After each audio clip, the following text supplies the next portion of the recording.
Hello students, how are you? I hope you all are fine. So as I promised you, this is the first lecture on very important topic for clearing your UPSC, that is IAS and IPS exams, as well as your state public service commission exams, both preliminary as well as your mains. So this topic is very crucial, and the topic is on Niti Aayog. What do you mean by Niti Aayog? The full form of Niti is National Institution for Transforming India. It's a brainchild of the present NDA government. It was formed on January 1st, 2015 through a cabinet resolution. So if basically it's formed by a cabinet resolution of the government of India. So neither it's a constitutional body nor it's a statutory body. It's purely governmental body. It's purely an executive body. It replaced the earlier institution which has become redundant now, and it was known as Planning Commission. So Planning Commission was in Congress days. It was also basically involved in the planning process of India, giving 5-year plans, making 5-year plans. Every 5 years the plan was changed. So basically it has been replaced by the NDA government now, and it has been replaced by the Niti Aayog. Basically Niti and planning is one and the same thing, but there is a difference in approaches. Niti Aayog follows the bottom up approach. Planning Commission follows the top down approach. This is the basic difference.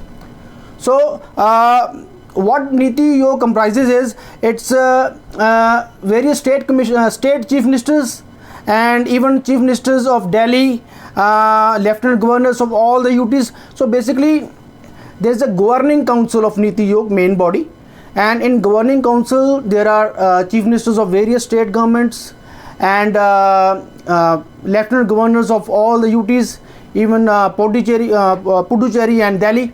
So these are the main dignitaries in the governing council of Niti Aayog. Besides governing council, there are regional councils also. For example, there can be regional council for the eastern states, there can be regional council for the southern states, and there can be regional council for certain western states like Punjab, Haryana, Rajasthan. So these regional councils will deal with particularly those regions, and to develop those regions, these chief ministers, the particular chief ministers of those regions, will be sitting in these regional councils. So there can also be experts, specialists, practitioners with relevant domain knowledge as special invitees from the Prime Minister of India. So what is the basic objectives? What is the basic objectives of Niti Aayog? The first objective of Niti Aayog is to foster cooperative federalism by involving the states in the development process, by recognizing the fact that strong states makes a strong nation. Second objective is to initiate plans at village level itself and then go upwards at higher levels of the government. As I have already told you, it follows the bottom up approach. Every state government, every village panchayat, every citizen, whether poor or rich, every citizen is involved in the development process. Every stakeholder is involved in the development process. So the third objective of Niti Aayog is to pay special attention to weaker sections of our society like SCs, STs, OBCs and poor, so that they can benefit adequately from the economic progress. As you know, we follow system of socialism. Word socialism is included in the preamble of our constitution. So this is true socialism, to involve everybody in the development process.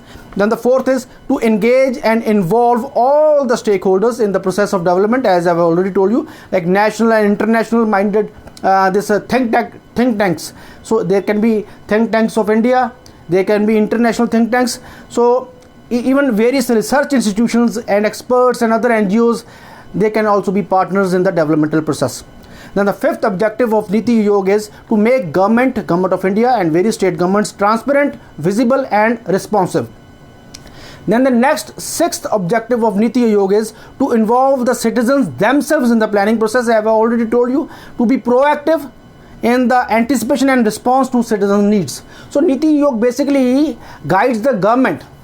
Niti Aayog basically gives recommendation to the government at how to deal with the citizens' problems, how to be responsive to the citizens' needs, and this is the basic work of the Niti Aayog. Then the other main objective is to empower women of India in all aspects. For that matter, if Niti Aayog wants to give some recommendation to the government of India, it can give. And for example, to pass any law for the betterment of women in India, it can give recommendation to the government of India. Then there is opportunity for youth also. So to provide basic amenities to common people of India, to provide jobs to the youth of India, Niti Aayog works, and this is the main objectives of the Niti Aayog. You see, the main challenge before Niti Aayog nowadays is to build the trust, faith and confidence more than the planning commission had earlier in Congress days. So planning process must be decentralized, more decentralized, by involving villages. And in the planning process, Niti Aayog needs to develop innovative measures for better delivery of public services, and it should change its strategies according to the new challenging circumstances which India faces today, and due to globalization and all the external and internal factors. Now I here will be giving you some important this achievements of Niti Aayog. There are many achievements of Niti Aayog. Just 2 achievements I will be pointing out. The first is Niti Aayog has identified at least 117 districts of India, aspirational districts you may call them, for transformation. So government of India has decided to transform these districts, whether in the area of education, health, nutrition, agriculture, water resources, skill development, financial inclusion and the basic infrastructure. So 117 districts are included. And the second important development of Niti Aayog is the policy of one district, one product.